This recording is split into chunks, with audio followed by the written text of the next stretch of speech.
Welcome to the final days. Today is October 29, 2019. I apologize for the delay in getting this video out, but I was in a minor crisis. I had no firewood to heat my home with, so for the past 5 weeks, I've been cutting and splitting firewood at a furious pace between entertaining housefuls of company coming and going. The purpose of this channel is to show the viewers that we are living in the very last days according to the Holy Bible, and to explain why this is actually good news and cause for celebration. Explain later in this video. Viewers have my permission to use any parts of any of my videos without worrying about copyrights. No editing is done on any of these images except where obvious contrast has been added to enable better viewing. Today's video starts out on the eastern coast of Canada. These cameras are the very first in the North American continent to see the eastern rising sun. But unfortunately, all of the rising sun images have been removed from the weather cameras along the eastern coast. Just to show you a couple examples, let's begin with the east-facing weather camera in Mary's Harbor in Newfoundland. The green dots in the upper left corner of the screen represent the Alaskan FAA weather cameras, and the blue dots represent the Canadian weather cameras. Mary's Harbor is the easternmost weather camera in North America. Anyone can go to this web page at avcams.faa.gov, which is printed at the top right corner of all the Alaskan FAA weather camera images in these videos. Actually, it's in the top left. After clicking on the dot that represents Mary's Harbor, 4 cameras pop up on the screen, facing in different directions as labeled. I'm going to click on the loop button on the east-facing camera. There are 2 rows of tiny icons near the top of the screen. The white images are pictures that have been removed. The darker icons represent images that haven't been removed. As you can see, most of the images have been removed. Let's click on one of the tiny icons to view the picture. We see mostly clouds with a little blue sky. A close-up shows the same thing, but all of the images showing the rising sun have been removed from this camera. If we jump south on the map down to the Sable Island camera in Nova Scotia, we find a similar scenario. Only here, all of the images are gone, which means that they turned off the east-facing camera completely. The same thing happened with the east-facing camera in Trenton, Nova Scotia. This camera has also been turned off. For time's sake, we'll just look at one more east-facing camera in Canada. This one is Peawanuck, Ontario. In just a minute we will view images from the Attawapiskat camera just south of this one. But for now, I'll click on the loop button below on the east-facing camera. All but 12 images have been removed from this camera this morning, so we are unable to view the rising sun from this camera. The south-facing camera in Attawapiskat, Ontario, shows the sun coming up on the left. As usual, the sun appears to suddenly shrink down to 1/5 its size as the real sun goes behind a mammoth structure between the Earth and the sun, and NASA's manufactured light passes in front of this enormous structure. In recent months, it is not possible to view this structure because it is kept cloud-covered. If you look closely, you can see a blurred image of part of this structure. But here's some footage from March of last year showing much more of this object that the sun goes behind for 4 hours every day. This object cannot be seen from the United States, for the same reason that only a small portion of the world can view a solar eclipse as the moon passes between the sun and the earth. The path of totality is a tiny spot compared to the total surface of the earth. Last year, an astronomer advised me that this was a dark nebula. But now I question that, because a nebula would not be following the earth on its journey around the sun, such as this object does. The only thing I know for sure about this structure is that it is definitely a sign that we are living in the very last days. Jesus describes the last days in Luke chapter 21, verse 25, when he says that we will see signs in the sky when the end is near.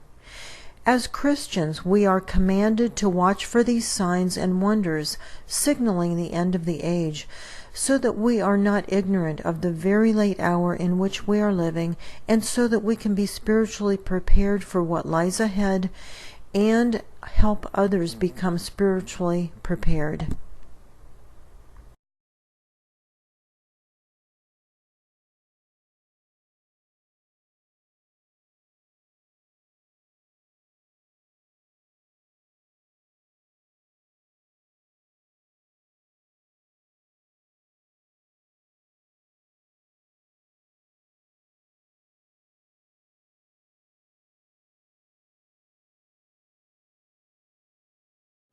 The south-facing camera in Cheakamus Canyon, British Columbia in Canada, captured some very odd footage.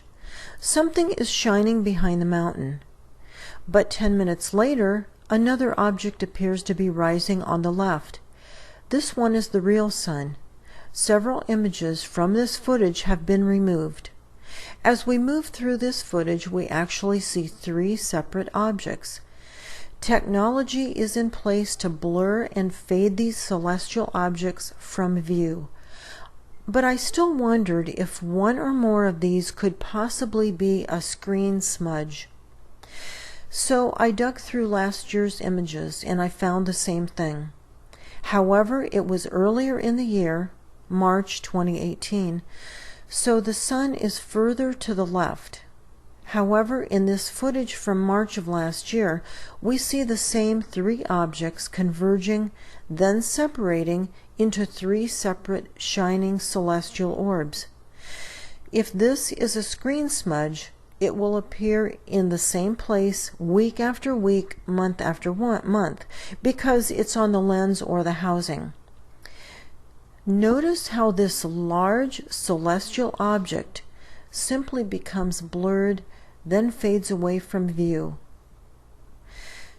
So I placed the 2 images side by side on the screen to see if these 3 orbs were in exactly the same place on both images. Using screen pixels, we see that the photo from March 2018 on the left shows the center of the lowest orb exactly 327 pixels from the left of the screen. But in the image from this month, October, the center point of the lowest orb in the triplet cluster is 456 pixels from the left side of the screen, 29% further to the right than last year's image. This proves that this cluster of shining orbs is not a screen smudge. A screen smudge doesn't move. However, this cluster of shining celestial objects has moved to a different location in the sky.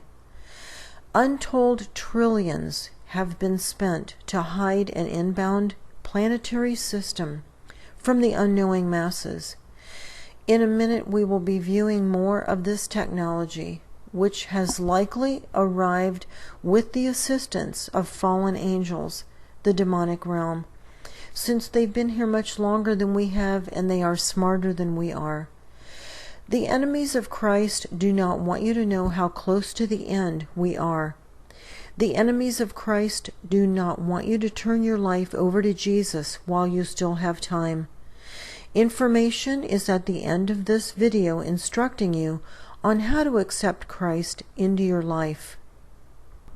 The southeast-facing camera in Grave Point shows a reflection in the water of the rising sun. We know this is the sun because the sunrise chart for Sitka, which is only a few miles away, shows that the sun rose up above the horizon between 7 and 8 a.m. on October 26, when this image was captured by the weather camera. This coincides with the sunrise chart for this area. However, as we move through this footage further, we find that 90 minutes later, another very obvious sun is rising up from behind the mountain. There is no question about these images. The heavy cloud cover failed to hide this indisputable imagery of another sun rising 90 minutes after we saw the reflection of the first sun rising.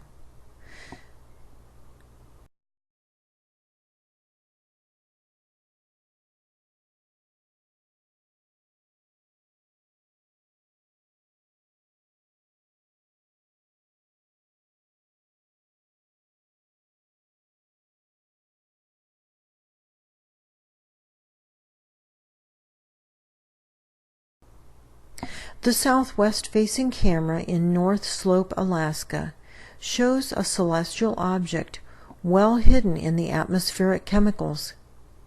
However, some contrast shows another celestial object. Moon charts for this area prove that this cannot possibly be the moon at this time of day from the direction this camera is facing. This is yet another sign that we are living in the very last days. The south-facing camera in McKinley, Alaska, also shows two suns rising. Here we see the real sun on the very left, according to the sun charts.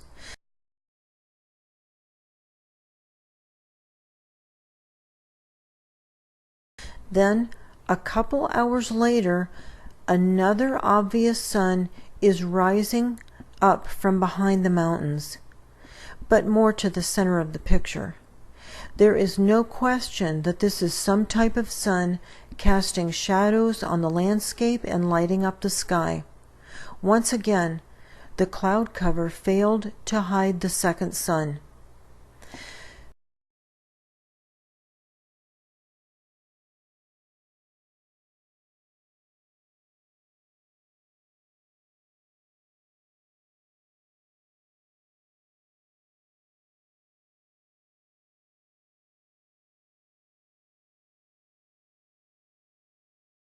Some of you have seen this older footage from August.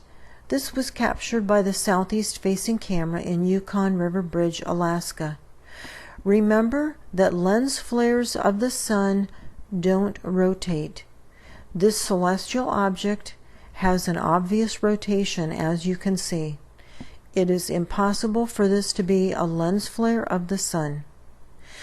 This approaching planetary system will be making its closest pass to Earth during the biblically foretold time of the Great Tribulation, during which time God's wrath upon this earth will be occurring. But all of this is actually good news and cause for celebration, because Jesus has promised to remove his faithful followers from earth before God's wrath is unleashed. This is commonly called the rapture, which will take place quickly and quietly. The New King James Version of Luke chapter 21, verse 36 reads, "Watch therefore and pray always, that you may be counted worthy to escape all these things that will come to pass." Jesus is referring to God's wrath. He is saying that those who are counted worthy will escape all of God's wrath. The Bible repeatedly promises that faithful followers of Christ are not appointed to God's wrath. To be counted worthy, we must be living in holiness. A link in the description box below discusses what holiness is and how to achieve it. It is vital for each person to know why they are here on this earth. The Bible clearly tells us that we all have a definite purpose for being here. We are here to learn how to overcome. In the Bible's book of John, chapter 16, verse 33, Jesus says, "I have overcome the world." He overcame sin, sadness, pain, loss, disappointment, and other things that pull many of us down daily. Of course, we aren't perfect like Jesus was. The Bible says that all have sinned and fallen short of the glory of God. What's important is to repent. This means to ask forgiveness for the sin and stop the sin so that we don't allow ourselves to become a slave to sin. To overcome, we must look at things from an eternal perspective. We must realize that we are eternal souls on a temporary journey here in temporary flesh bodies. The real you is an eternal soul, not that temporary flesh body. You must look at this life from that perspective in order to overcome. Your eternal soul was sent into a temporary flesh body in order to learn things that you cannot possibly learn in a perfect place like heaven. We are here to learn how to love people who are difficult to love. We are here to learn how to forgive people who are difficult to forgive. This life is where we learn to deal with loss, grief, sadness, loneliness, anger. Eventually, we learn compassion. If we happen to be one of the few with great abundance, then we must learn to be generous and let go of some of our wealth in order to help others. If we are born into this world without abundance, then we learn to live with less than others, without comparing ourselves to others who have more. But most important of all, we are here to learn how to love Christ, believe in Him, and live according to that love. Please thumbs up this video so that this information is more easily found by those seeking the truth. The next few screens will tell you how to accept Christ into your life in the event you are seeking Him. Simply pause the screens if you need more time to read the text.